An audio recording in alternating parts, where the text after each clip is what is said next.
Bismillahirrahmanirrahim. Assalamualaikum warahmatullahi wabarakatuh. Sesi hari ini kita akan membahas mengenai pemberian obat ya melalui rute ekstravaskular, di mana sebelum kita masuk ke pemberian ekstravaskular, pemberian obat itu kan terbagi menjadi dua kelompok besar ya berdasarkan rute. Ada ekstravaskular seperti yang akan kita bahas hari ini dan intravaskular. Nah, ekstravaskular, di sini ada kata inti yaitu vaskular ya, vaskular artinya kan pembuluh darah. Nah, ekstravaskular artinya yang namanya juga ekstra, berarti di luar. Ada yang namanya juga intra, intra itu artinya di dalam. Intravaskular artinya pemberiannya langsung masuk ke pembuluh darah, sedangkan ekstravaskular pemberiannya ya di luar pembuluh darah, berarti dia melewati jalur lain terlebih dahulu untuk bisa masuk ke pembuluh darah. Nah, sesi hari ini kita akan membahas khusus yang pemberiannya tunggal. Nah, pemberian obat itu ada juga yang hanya satu kali, yaitu tunggal, dan ada yang lebih dari satu kali, atau yang dinamakan pemberian berulang. Ya. Oke, kita bahas pertama mengenai pemberian dosis muatan dan dosis maintenance ya. Ada yang namanya dengan dosis muatan atau yang biasa dikenal dengan loading dose atau disingkat dengan DL. D-nya adalah dose, L-nya adalah loading.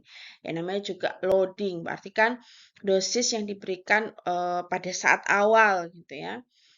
Di sesi-sesi sebelumnya, saya sempat bercerita mengenai mengapa suatu obat itu harus diberikan loading dose, kenapa harus diberikannya berulang gitu ya. Misalnya saja kita ingat gambar kurva seperti ini ya.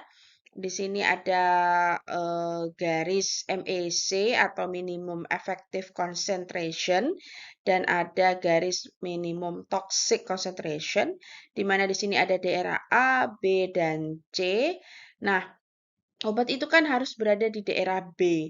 Kenapa? Karena dia berada di atas MAC, minimum effective concentration, atau konsentrasinya itu berada di atas konsentrasi minimum obat bisa berefek.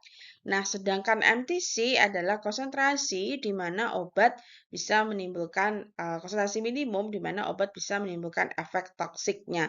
Gak mungkin dong dia harus berada di atas B gitu kan, dan dia di bawah A.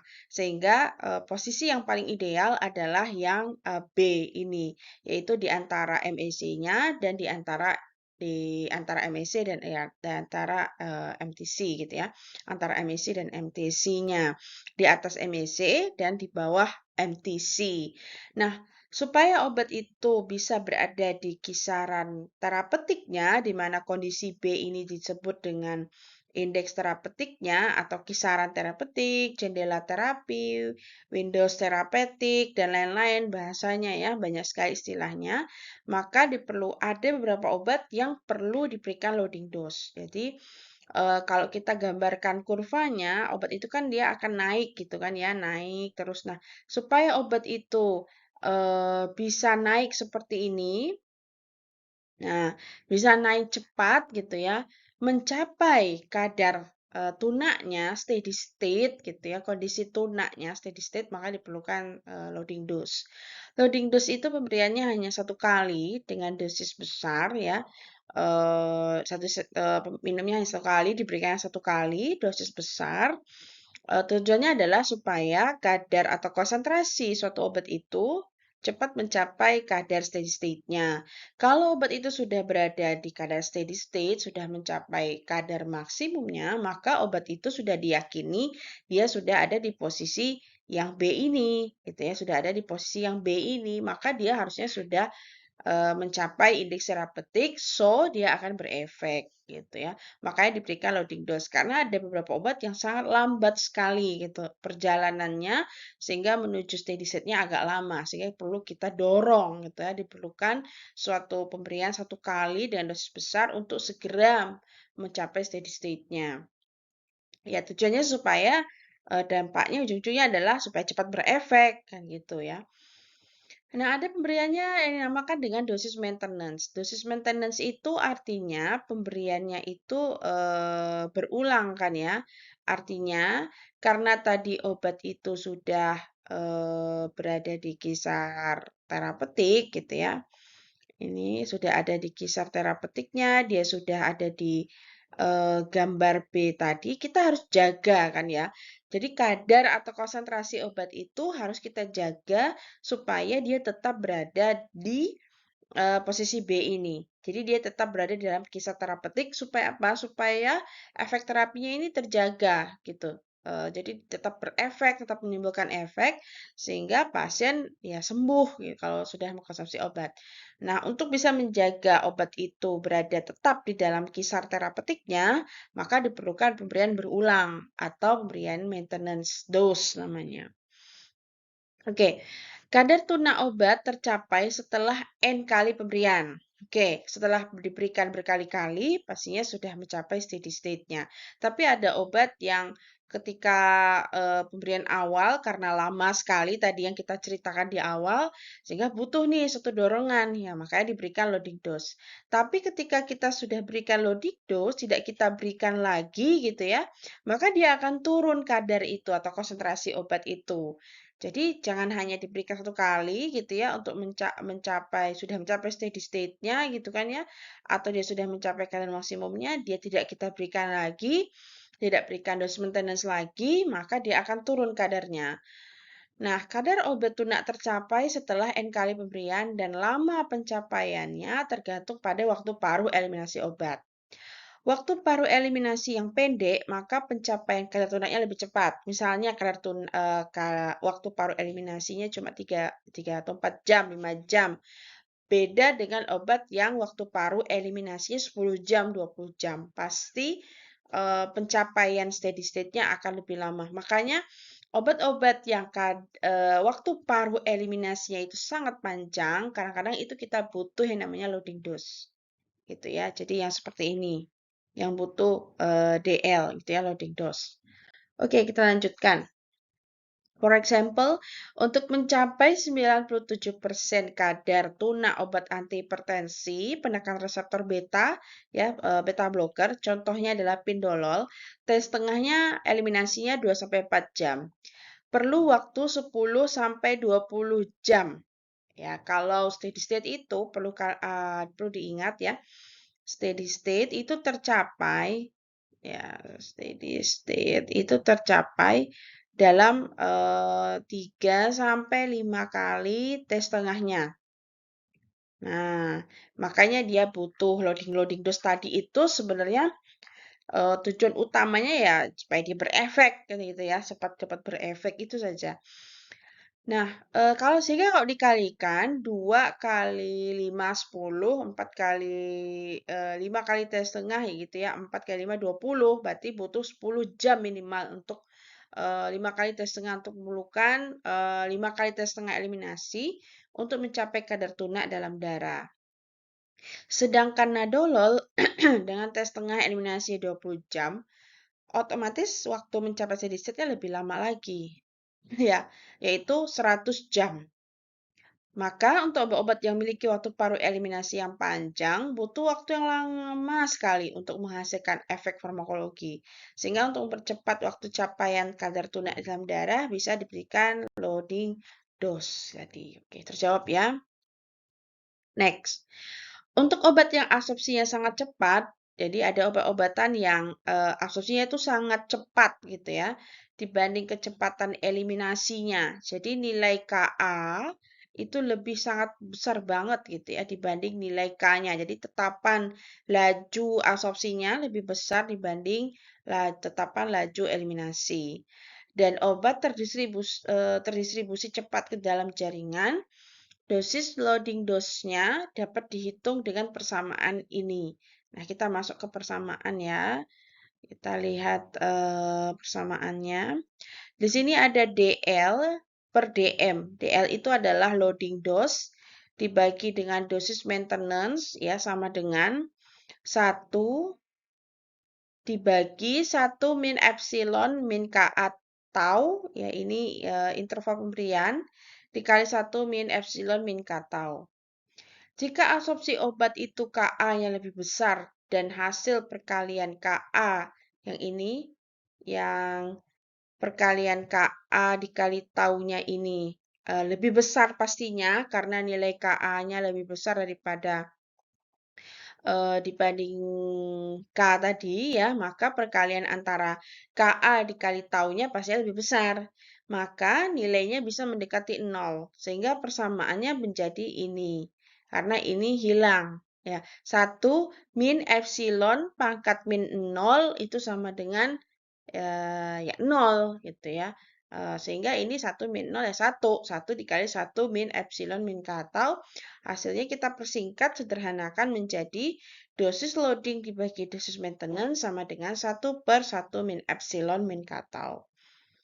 Jika interval pemberian obat sama dengan waktu paruh eliminasinya, kalau nilai intervalnya taunya sama dengan T setengah eliminasi, ya, T setengah eliminasinya, maka dosis loading dose-nya bisa menjadi 2 kali dosis maintenance. Maka dosis loading sama dengan 2 kali dosis maintenance gitu ya. Karena nilai taunya ini sama dengan nilai T setengah eliminasinya. Maka kita bisa apa namanya? Kita sederhanakan menjadi dosis loading sama dengan 2 kali dosis maintenance ya. Oke, pengantar yang tadi ya, kita masuk ke persamaan berikutnya. Satu, tadi kan kita mencari DL per DM gitu ya, ya kan? Jika T itu sama dengan T setengah gitu, jadi DL per DM sama dengan dose rasionya. Ada persamaan 1/1 min epsilon min 0,693 dibagi T setengah gitu ya, dikali T setengah lagi gitu, T setengah eliminasi sama dengan hasilnya adalah 2. Nah, oke ya, sama dengan 2. Maka tadi nanti ini kan habis gitu ya. Maka hasilnya nanti adalah DL per DM sama dengan 2. Nah, maka DL sama dengan 2 dikali DM. Tadi ya, 2 kali dosis maintenance-nya. Jadi, menentukan berapa nih loading dose-nya, ya tinggal dihitung 2 kali dosis maintenance-nya. Dosis maintenance-nya berapa? Tinggal dikali 2 kan. Itulah dosis loading-nya. Pendekatan lain juga bisa menggunakan persamaan yang ini, di mana dosis loading sama dengan VD dikali, ini adalah C average-nya atau kadar obat rata-rata ya, dibagi bentuk aktif obatnya S dikali dengan F-nya atau bioavailabilitas obat itu. Jadi ada 2 pendekatan ya, bisa menggunakan DL sama dengan 2 kali dosis maintenance dan DL VD CAV per S kali bioavailability. Tergantung soalnya bagaimana. Oke, persamaan kedua. Ada juga yang menghitung DL sama dengan VD dikali C target, ya, bukan C average lagi ya, tapi C target dibagi S dikali F. C target adalah kadar yang dicapai dalam darah. Biasanya kadar tunak rata-rata CAV berada pada kisar terapeutik. Nah, bisa juga pakai yang CAV, bisa juga C target. Jadi tergantung soal gitu ya. Misalnya diketahui obat sekian, dosis sekian, diinginkan kadar tunaknya sekian, maka pakai persamaan yang ini gitu ya. Mirip kan ya dengan yang sebelumnya tadi kan. DL sama dengan VDCAV dibagi S kali F gitu. Persamaan ini digunakan dengan syarat untuk obat yang absorpsinya cepat dan distribusinya cepat seperti pada model kompartemen 1. Ya, kompartemen 1 artinya obat itu hanya memiliki satu kompartemen. Jadi misalnya di soal itu ada keterangan KA sangat besar dibanding K, maka bisa kita pakai persamaan 2 ini. Obat yang akan diberikan belum ada dalam tubuh jika ada kadarnya tidak signifikan secara klinis. Nah, di soal ada keterangan misalnya kadar belum terdeteksi di dalam darah. Nah, kita bisa pakai yang VDC target. Jadi, berapa nih target kadar yang kita inginkan kan gitu. Nah, kita bisa pakai persamaan dua ini atau ada keterangan KA-nya lebih besar dari K-nya. Oke ya. Mudah-mudahan bisa dipahami. Nah, oke, persamaan yang berikutnya adalah loading dose yang incremental. Jika obat yang diberikan kadarnya ada dalam tubuh dan signifikan secara klinik. Artinya signifikan secara klinik itu kadarnya sudah kita cek, kadarnya itu naik gitu ya. Tadi kan kita gambarin kurva ya, ada A, ada B, ada C. Ternyata komposisinya lagi di C nih sekarang dengan kadar yang terdeteksi di dalam darah. Maka kalau C berarti kan di atas MTC ya. Berarti sudah ada reaksi toksik gitu. Dan itu terjadi pada pasien. Nah, itu maksudnya signifikan secara klinik gitu. Kalau kita belajar farmakokinetik klinik, semua teori yang kita pelajari ini berdampak klinis nggak pada pasien kan gitu. Oh iya berdampak, muncul gejala toksisitasnya di pasien, maka itu bermakna klinis. Maka kita tidak bisa lagi pakai loading dose yang 2 kali dosis maintenance gitu ya, VDCAV atau C target tadi. Jadi kita pakai persamaan dosis loading yang incremental namanya. Ini ya, ups. Nah, yang ini ya. VD dikali C target kita inginkan berapa, dia dikurangi C awalnya. Kadar awal yang terdeteksi dalam darah sekian. Sedangkan yang kita inginkan sekian. Nah, tinggal dikurangi dibagi S dikali F-nya. Gitu ya. Oke. Lanjut. Nah, ini contoh perhitungan dosis loading yang incremental. Misalnya kita inginkan VD-nya 25 ya, saya targetnya 15, C awalnya itu cuma 5. Maka S bentuk aktifnya 0,8 artinya cuma 80% yang aktif dan bioavailability-nya misalnya kebetulan 1, kebetulan ya, walaupun oral tidak mungkin 1 karena dia pasti kurang dari 1. Nah, karena begini, dosis loading itu juga bisa diberikan di intravena, bisa juga yang oral gitu ya. Nah, kali ini kita bicaranya yang oral. Tinggal dikalikan, dibagi berapa hasilnya. Silakan Anda hitung sendiri ya.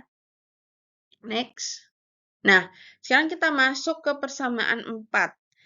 Nah, di sini ada persamaan 4 ya, kadar obat rata-rata sama dengan F dikali dosis awal yang kita berikan dikali bentuk aktifnya dibagi K tetapan laju eliminasi dikali VD dikali tau. Ini untuk mencari CAV. Bisa nggak Bu pakai yang tadi yang loading dose gitu ya?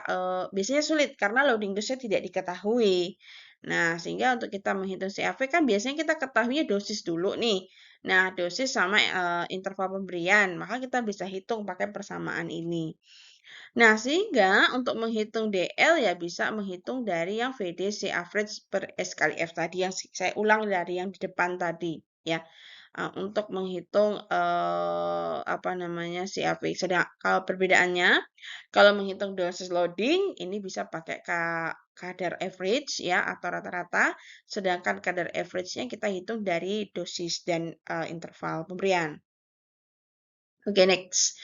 Setelah itu kita hitung juga Cmax-nya gitu ya dan Cmin-nya.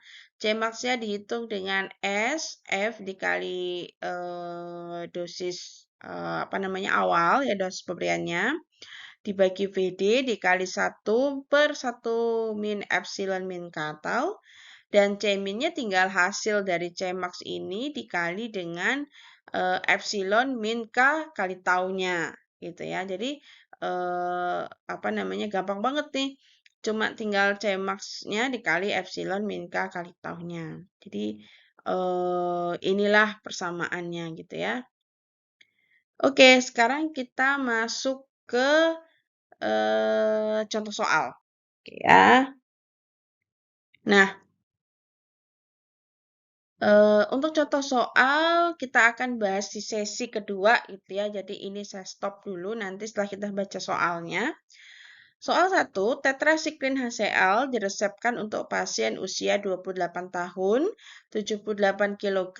Menurut literatur, berarti ini adalah usianya, ini berat badannya. Ya, menurut literatur, bioavailability kapsul tetrasiklin HCl adalah 77%, so ini adalah F besarnya dari semua obat aktif. So, dari semua obat aktif ini berarti S-nya adalah 100 gitu ya, 100%. Volume distribusi diketahui sekian 0,2 liter per kilogram berat badan. Ingat di sini ada kilogram berat badan. Waktu paruh eliminasinya 10,6, berarti ini adalah T setengah eliminasi. Dan nilai MIC untuk gonor H adalah 25 mg per liter.